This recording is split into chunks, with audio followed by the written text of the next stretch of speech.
Welcome back to Sable. We're in the observatory and there's clearly a big puzzle going on here. Over on the other side I stepped on a button and it activated a thing. And now this has got paddle buttons side to side, so I need to do something. Okay, that's gone blue. That feels good. So I wonder if I just need to go to each of these things in turn and then get something aligned correctly.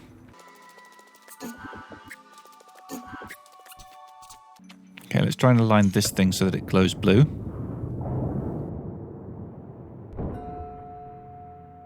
Okay, that's gone blue. So I think now all I need to do is head back over to the one on the other side of the room. And this might not be the best way to get across there. And once I've got that one glowing blue, I suspect that the puzzle will be solved. The main question is, can I do this before nightfall? Because if I can't, then I'm going to be coming back. Okay, left or right, I don't know. Let's just press something. Let's try again. This one seems to be moving faster than the other ones. Well, that looks nice and aligned over on the left. Okay, this looks good.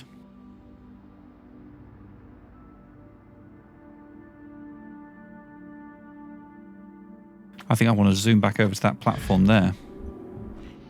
So now that we have a little glow over here, let's interact with it.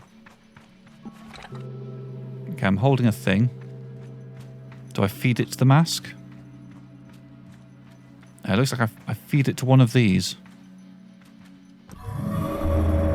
Okay, quest updated and eye to the sky. I mean, does it matter which one I put it in? Are these going to... I feel like these are going to do different things.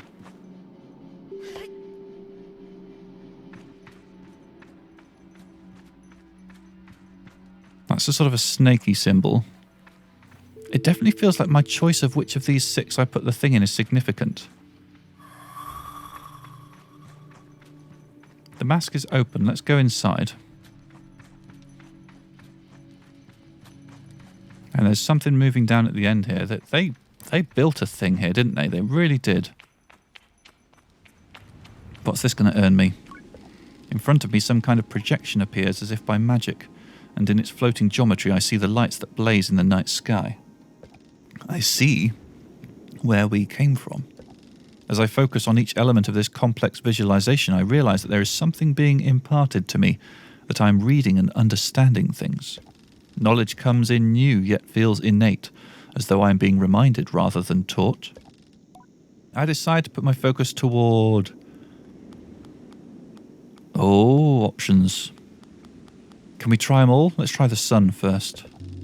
I can see clearly that the large glowing orb in the centre is our sun, and so blindingly bright that I cannot look directly into it without feeling its heat radiate within my skull. Around it, celestial bodies move in a rhythmic dance. I decide to put my focus towards the small planet nearest the sun. Emis and her 2 moons flit about the sun like moths dancing over flame, the goat-headed god, patron of the Eccria. Her wisdom and resolve made for some of my very favourite stories growing up. She always seemed more accessible than the other gods. My teachers would say that Emis is who we look to when Rohanna is too preoccupied for us. I pictured her on her cliff above the Ewer, ever patient, ever open.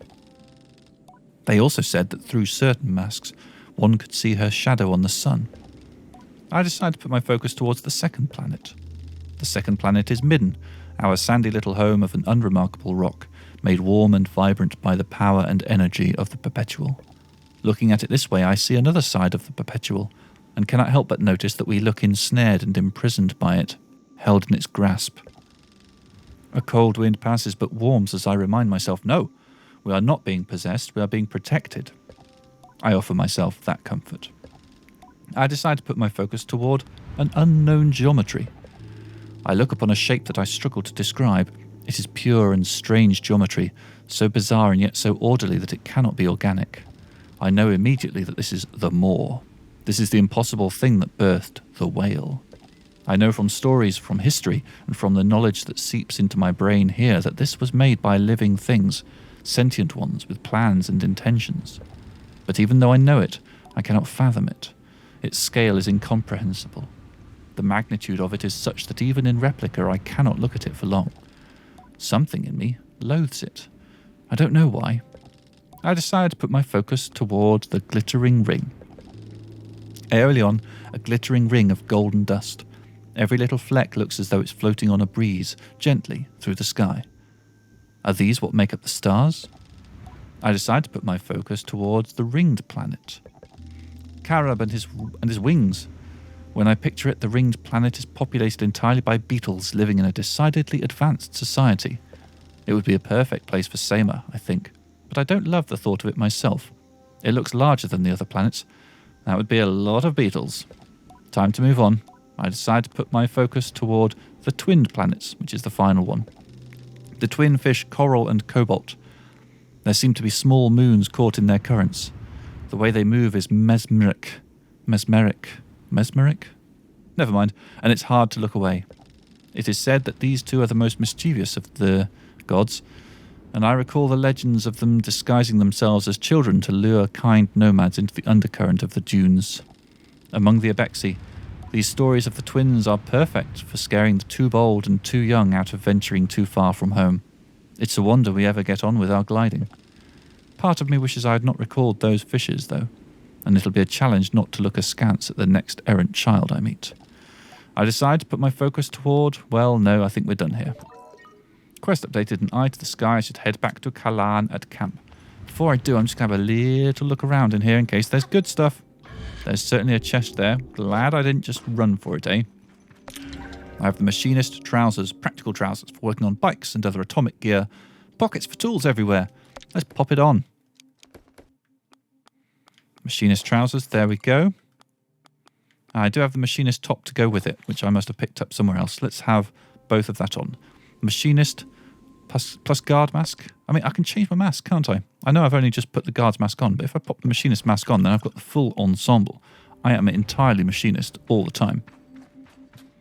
Let's go with that for a little while, eh?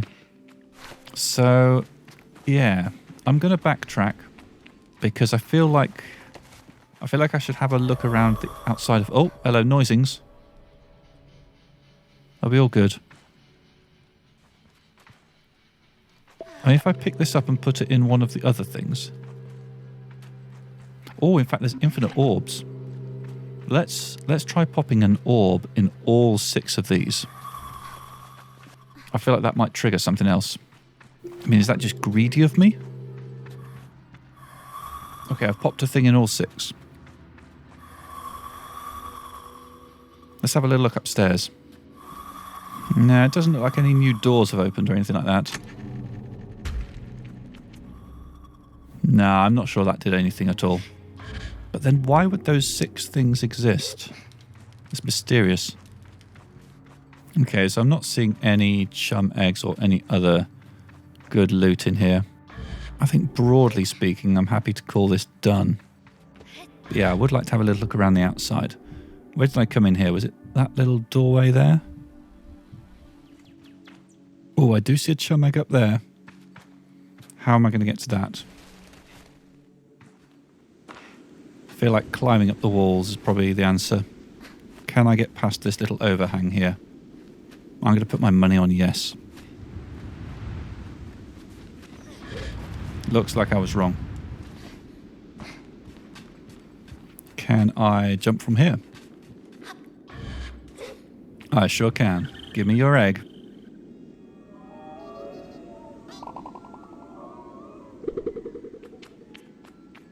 So can I get higher? Let's have a little run around here. I'm going to climb some of these dunes, see if by any chance one of them allows me to drop onto the observatory roof from above.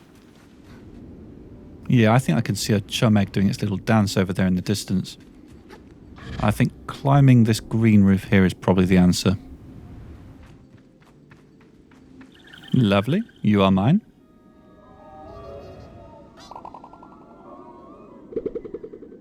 Not seeing anything else up on this rooftop that looks like it wants to move into my pocket. The only question now is, can I get on top of that rooftop there? And you know what? I'm thinking that's not even worth trying. Okay. I'm just quickly going to check out this statue here because that looks pretty cool.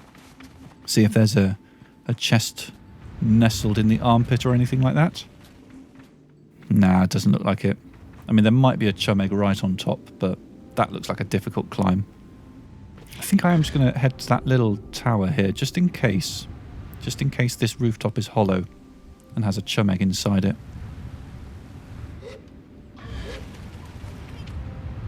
That's a no.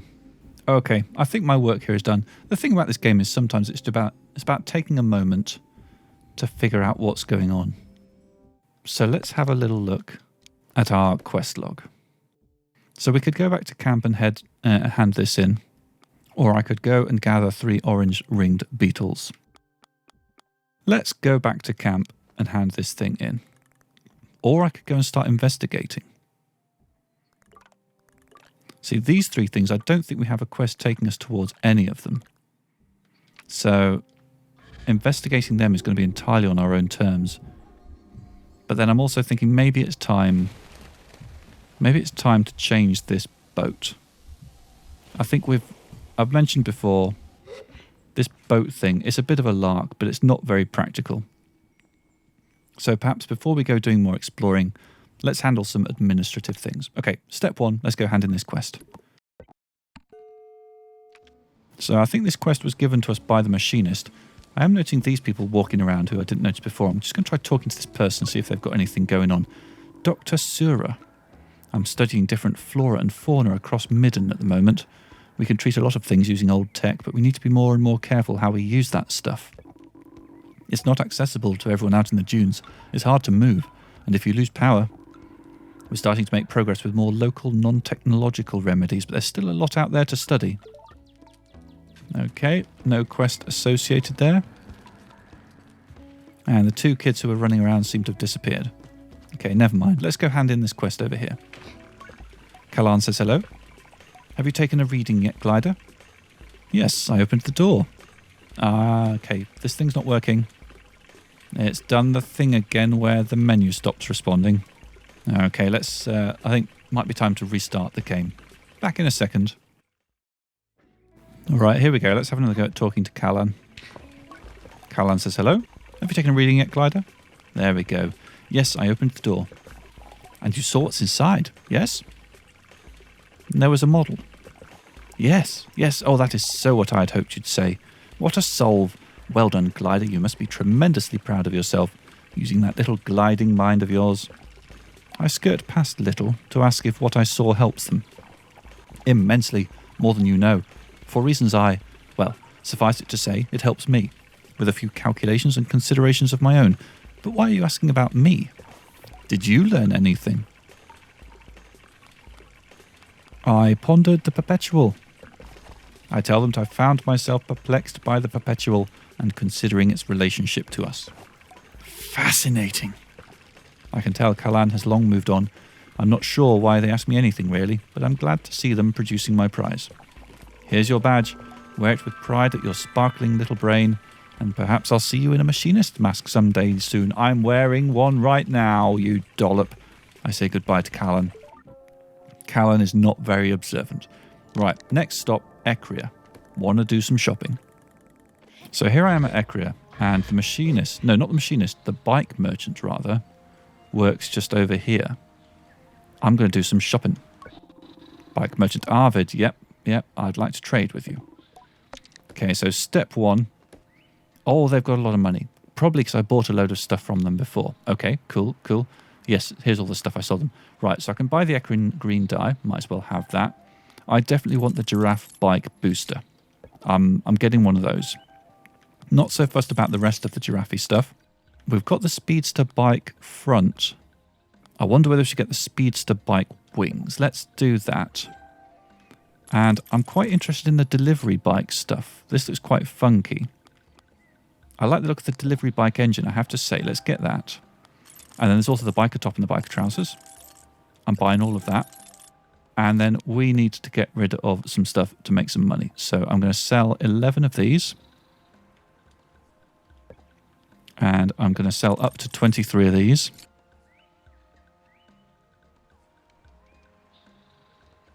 Merchant still has lots of money, so we can keep on selling. We can sell 5 of these chalk butterflies. And that's broadly our inventory done. See you around, glider. Take care. Okay, so step 1, I'm going to put on those new clothes that I've just bought. The biker top and the biker's trousers. We need an appropriate mask to go with that. I feel like the guard's mask, 'cause that kind of looks a bit helmety, yeah? Looking pretty cool.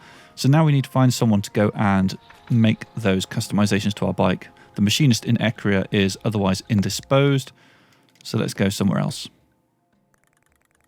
Let's go to the machinist at Burnt Oak.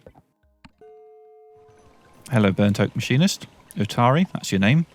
So we want to customize our bike pretty hard here. So I'm going to go back to the Speedster bike front. And we're going to go with that green scheme, I think, that we just picked up. It's probably this one here. And then we have bought the Speedster bike wings recently, so let's apply those. And again, let's go for the green. Is it this one, or is it this one? I lose track. Let's pop this one on. And then finally, we have to decide between the giraffe bike booster or the delivery bike engine. We're not going to be able to try both of these today. I'm going to do the giraffe one. And again, let's find an appropriate sort of green theme. And we'll save the delivery bike engine for next time. So here we go. Here's our funky new bike. How does this handle? It's got a fair old bit of pace. That moves pretty nicely. I know that wasn't much of a test run, was it? But we'll do some more in a second. And then let's just go and hand off our scrap, because there's probably a little bit of money to be made from that. Altin barely looks up at me as usual. Okay, I don't actually have any scrap. I guess our last visit to the scrap merchant was more recent than I remembered. Is someone trying to steal my bike? Or do you just want to look at it? Can't talk to them. I think my bike's just in their way. Bit embarrassing. So, let's get a quest active. So we've got the 3 orange ringed beetles, but then also we've got some locations down here that we haven't been to yet. So I think maybe let's head to Marrowbone Station, and then let's make a beeline for this purple one here. In fact, I wonder whether Rowley's Way is actually closer. But then we'd have to navigate all the canyons of the Badlands. Yeah, let's go to Marrowbone and then go to the pink location from here. And this is our opportunity to try out our new bike. And in fact, I could have just used the machinist here after all that hassle. Okay, let's see if I've made a terrible mistake in the design of this. So it's the pink marker we want to head to, which is over there. Oh, actually, no, it's over there. Okay, I'm going the right way now. Yeah, this is good. Okay, so it looks like... Yeah, this location is one of those crashed ships. Nice, okay. One thing I do appreciate about the engine on this is it's very quiet. Giraffes are apparently good at staying out of the way in terms of noise. Okay, I think this is going to be a thing to explore in the next episode, because figuring out these crashed ships, it's often quite a substantial puzzle, isn't it? I think for now it would be enough just to figure out how we're going to get in. Oh look, that's how we're going to get in. Brilliant. Let's do a quick lap, see if there's any obvious chum eggs. Oh, that's bad. Oh, what are we going to do? This is awful. Oh, that's a relief. I thought we were going to be there all week. Okay, let's not go there again. Let's avoid that thing. Yeah, let's just have a quick chum-seeking lap. A chum-chasing circuit, if you will. No obvious chums here. What's this called? The Centre of Brunswick, perhaps. Maybe. Time will tell. Okay, join me in the next episode where we're going to be going into the Centre of Brunswick, or something else with a similar name to that. I've been Pete, and you've been you. Thank you for being here. You've made this much more tolerable than it would otherwise have been. Bye-bye.